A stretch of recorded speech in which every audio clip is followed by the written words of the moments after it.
These are the nightmare matchups for every UFC world champion. And yes, guys, I'm not talking about WMMA, because who gives a shit about that, let's be honest.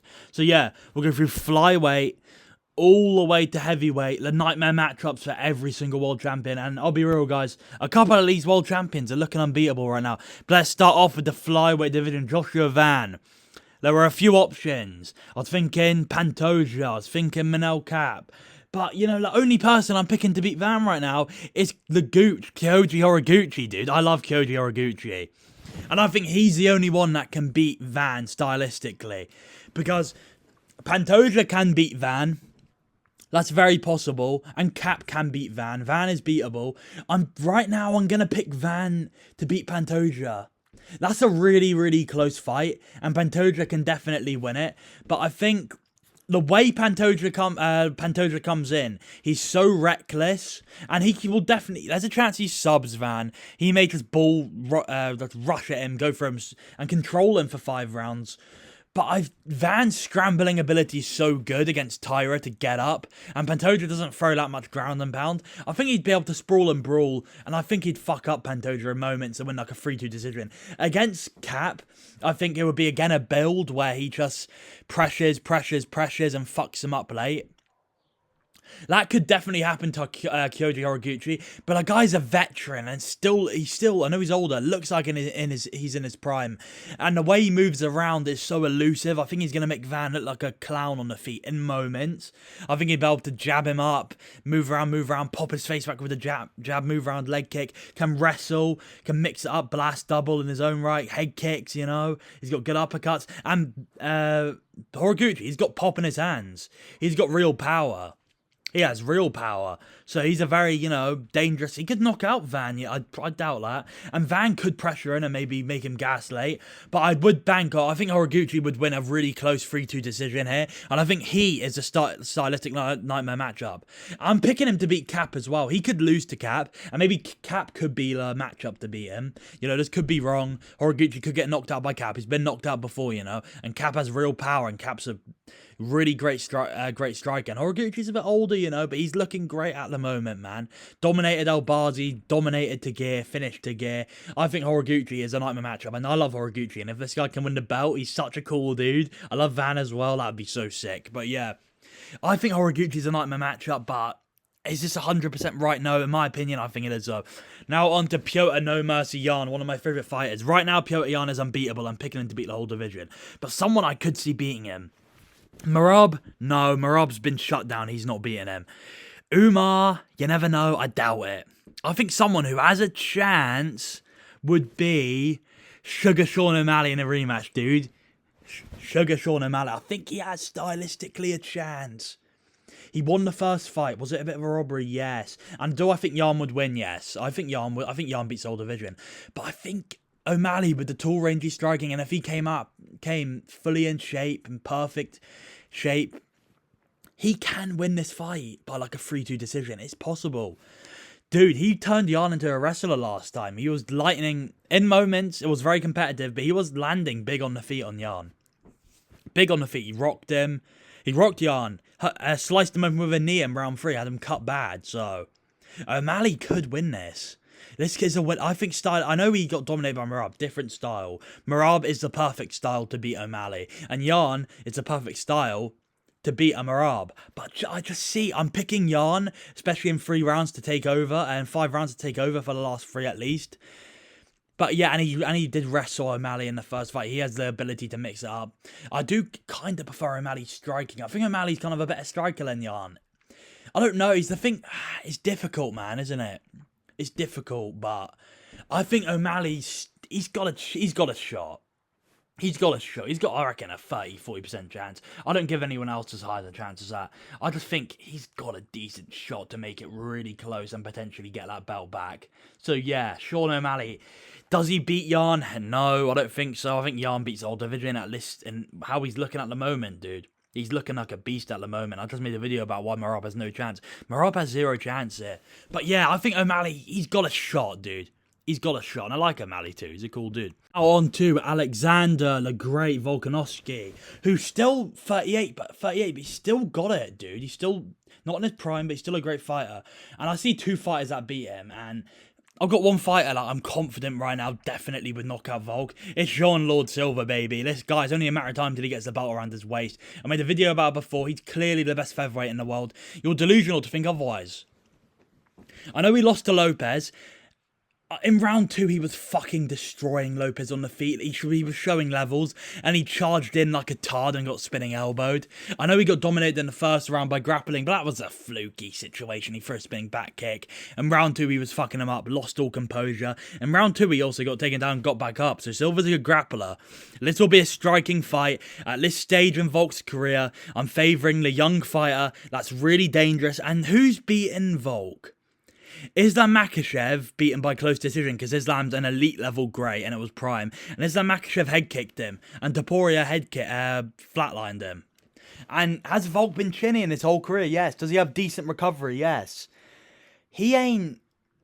Silva's knocking him the fuck out now. I'm a big fan of Volk, but stylistically, he don't have a chance. Also, Volk's been fighting the taller fighters his whole career. When was the last time he fought someone that's his height? It was Ilia Topuria, right? Saw what happened there. And there's another fighter, Kevin Vallejos, who I'd pick to beat Volk right now. But yeah, Silva will knock out Volk right now. Dude, styles make fights, dude. Lopez was to be fair, Silva would dominate Lopez in a rematch, but Lopez has big power and a caught him coming in. Volk ain't doing that. Volk has I like Volk. He's got no pop in his hands, let's be real. He's got no pop, really. He's got a bit of FUD, you know? He can land a shot and he'll be like, oh yeah, and he'll go, oh yeah, and he landed in it. Maybe it stunned you, but he ain't, you know, this ain't gonna, he ain't gonna rock Silva badly, and it's only a matter of time until old man Volk gets chinned. I'd say a 3rd round knockout for Silva, TKO. It's only a matter of time. It's only a matter of time until Silva gets the belt. So now on to the lightweight division. Ilia Matador Topuria. Ilia Topuria is unbeatable right now. No one's going to beat him. Who could give him a hard fight? It's in the thumbnail. Armin Sarukian can beat him. It's possible. I doubt it, though. I didn't put Islam because Islam's at 170 and he ain't ever coming back down. But Islam, if at 170, Islam would be a harder fight. And even at 155, we went back down. But yeah. You know, Armin has a shot, good kicks. His boxing defense is an issue. And going against Topuria, that is a recipe for disaster. But Armin, good kicks, good wrestler. The thing is, he would not take down Ilia. I'm confident in saying that. He could. You never know. Maybe he really pushes for a takedown early and gets him down. I do doubt it, though. Short, stocky guy like Topuria is strong as hell, but... You know, Armin can kick well, good spinning back kicks, very diverse kicks, axe kicks, he's wild, you know. He has power in his own right, not the most power, but power like you need to get respect for, unless you're Dariush, you get slept instantly, but yeah. Arman has a shot. I want to see this fight end of the October. Abu Dhabi, come on, get it good for the UK, guys. I think Armin's going to beat Oliveira, though, and in a rematch, he will beat Oliveira, I reckon. So yeah. You know, there's a chance Armin, you know, maybe gets him down and slices him up. If Ilia's on his back in this fight, that's issues. He's going to get sliced open. Maybe he gets a bit tired after a dominant round 1 for Armin. He gets him down. You know, from all the ground and pound. Maybe he's cut open. He's tired. He's a bit swinging reckless on the feet. He's sweaty. The takedowns come easier for Armin. You know, there's a chance here as it goes along 5 rounds. It'll benefit Armin. This is a really sick fight and winnable. But I'd pick Ilia to slime him out. But I think if anyone's going to do it, it's Armin, bro. And this is not a 50-50 fight, by the way. This is like 70-30 Ilia. But I give and no one else as good of a chance as this, so yeah. This is his most competitive fight. Now on to the welterweight champ, the last wrestler, Islam Makhachev. Les names, Ian Gary I thought of. Carlos Pratas has the power, but the defensive wrestling, Morales would have a decent shot, stylistically. But I came on one man that's becoming a big what if, and he's getting forgotten. Shavkat Rakhmonov, baby. This is the guy to beat Islam Makhachev, and we're probably never going to see this fight because he's just so badly injured at the moment. But let's see how this fight goes. They're both really good on the ground. Islam's better. Islam could take down Shavkat and show levels because he's never really been proven, but I don't see that. I see Shavkat being able to stop the takedowns. Maybe Shavkat can offensively wrestle in his own right, and I think when he could reverse a takedown and get him in the clinch where he's so strong and smash elbows and knees to a guy like Islam and fuck up his face and knock him out. I think he'd take a moment to reverse him in the clinch and just smash knees and elbows to the face and the body, and I think he can knock him out. I think at range, he can use his long-rangey kicks. He has really nasty kicks. His boxing's not the best. Boxing defense ain't the best, and that's where Islam can land. Islam can also, he's got good calf kicks, you know. Islam can 100% win this fight. But who would I genuinely pick if Shavkat comes back on form? And on like perfect tip-top form, and the injury hasn't affected him, I'm going to slightly lean Shavkat here. Shavkat's a real problem. The guy beat Ian Gary while being, I think he had an injured knee in that fight. That's a really impressive win. Gary is really good. The guy literally outstruck Carlos Prates. That win's aging amazingly. I could weirdly see Prates chinning Shavkat though. It's how the styles make fights, bro. But yeah, you know, long range, I could see wheel kick. A wheel kick landing on the top of Makhachev's high guard, you never know. I'd lean Shavkat here, but like a TKO in round 3 or 4 where Islam shoots a good takedown but gets stuffed and he reverses in again, just smashes elbows in the knees, rocks him bad and finishes him from there, you know. I think I've said this before in a video, Taliesin Teixeira. That style, dude. He's going to do Shakal style, brother, on Islam and fuck him up. But yeah, I think this is a style that can beat him. It's still really close. We're never going to see the fight, sadly. We're never going to see the fight. But to beat Islam, I think you need to have high finishing potential. I know Shavkat didn't finish Gary. He was injured in that fight, and Gary is really good. But I think he can finish. I can get a moment against Islam and finish him. But it's still a very close fight. A very close. Now on to the middleweight world champion. Hold it, hear this. The middleweight champion of the world is Sean Tarzan Strickland. What is this life, bro? It should be Hamzat, right? I can't believe I'm saying this. Sean Strickland beat Hamzat. He won. He pulled it off. The absolute cinema. He pulled it off, and it's been a month, and it's still absolutely crazy. But yeah, Sean Strickland, I don't think it's Hamzat, because I think he's figured out Hamzat now. He can stop the takedown on the feet, especially if Strickland isn't injured. He had an injured shoulder and still won. I think he'd fuck up. I think it would actually get worse with Chimaev in a rematch. And who do I see giving him a stylistic issue? We've seen the fight twice. Dricus du Plessis is the real South African king. He is the best in the division, kind of. I know Hamzat beat him 50-45, which is a horrible look. And maybe Strickland, he has wrestling. If he uses some IQ, maybe he could take down Dricus at will. Maybe.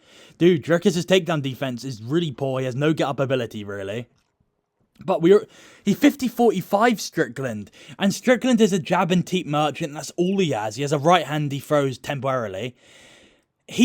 After you fight him once, he seems to be, you can figure him out. I still think he would beat Hamzat in a rematch. Hamzat could be able to beat Strickland in a rematch. You never know.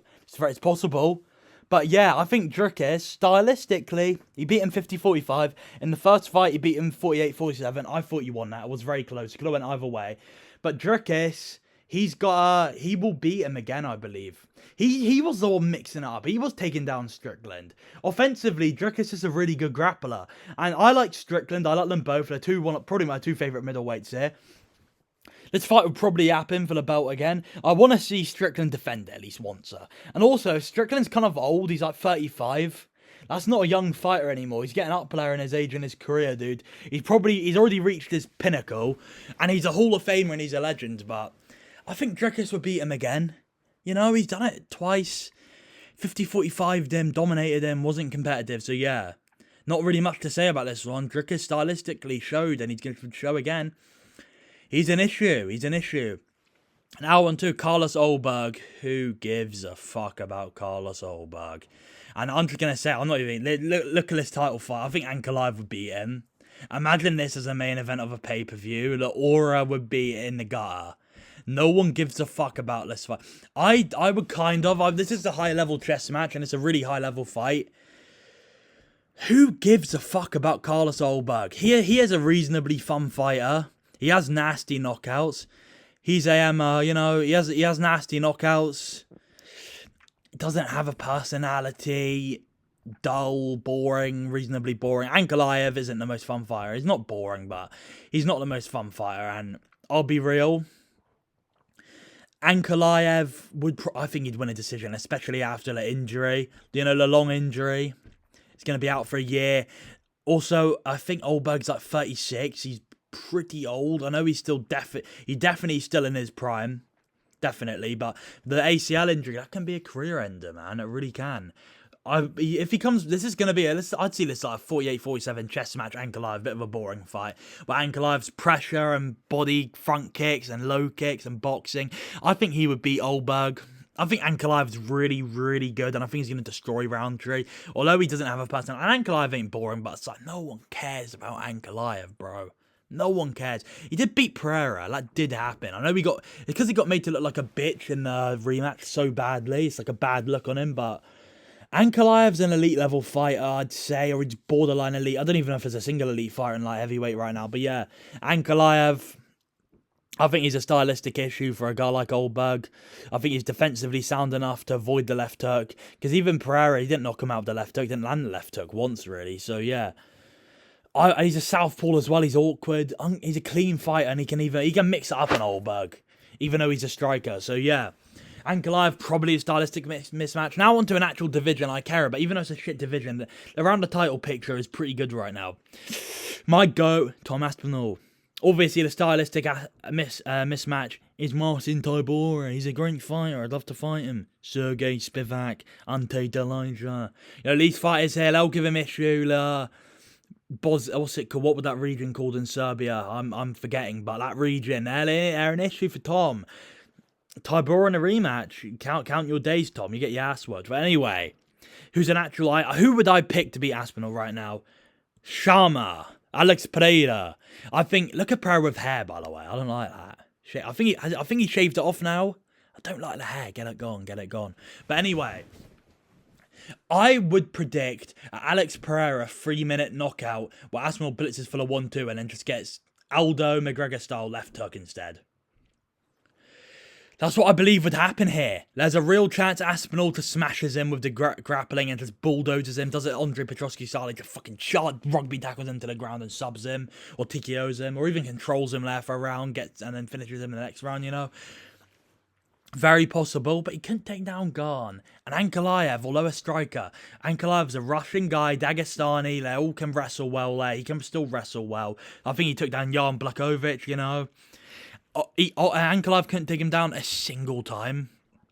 Not once. Pereira, I think, would keep it on striking. And whose striking do I favour?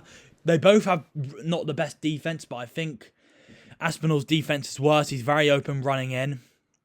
And I think Pereira would be pressuring, and then Aspinall blitzes in for the 1-2. Left hook, sleeps him. A couple follow-up shots. I see it being very similar to McGregor Aldo. Alex Pereira gets the third belt. Would be absolute cinema. I do like Aspinall, and I wouldn't want to see him get knocked out. But if he's going to lose to anyone, lose to one of the GOATs, Alex Pereira, who's an absolute G, and I love him. And he's just a GOAT, and he's really who got me into this sport. He's one of my first, one of the first fighters. I haven't watched the UFC long. He's one of the first fighters that really got me interested, and he's just an absolute GOAT. You know, if you don't, no, you have to love Pereira, dude. Sick fighter, sick style. And I think he's going to beat Garn, and I think he's going to beat Aspinall, and he's going to ride off into the sunset. Maybe defend the belt once against Josh Hokett, and then he's going to ride off into the sunset, and that is it with Alex Pereira. 38 years old, retired, Hall of Famer. He's already a Hall of Famer, but first freeweight world champion, GOAT status on the line. Come on, Pereira, dude. Please pull it off. I love you, Tom, but if you're going to lose to someone, it's fine if it's Alex Pereira. But yeah, that's the end of the video. Hope you enjoyed it. I thought this video was a pretty good one. A couple interruptions in there. You'll have to do a little bit of editing on this one. But yeah, like, subscribe, do like good stuff. See you next time. Goodbye.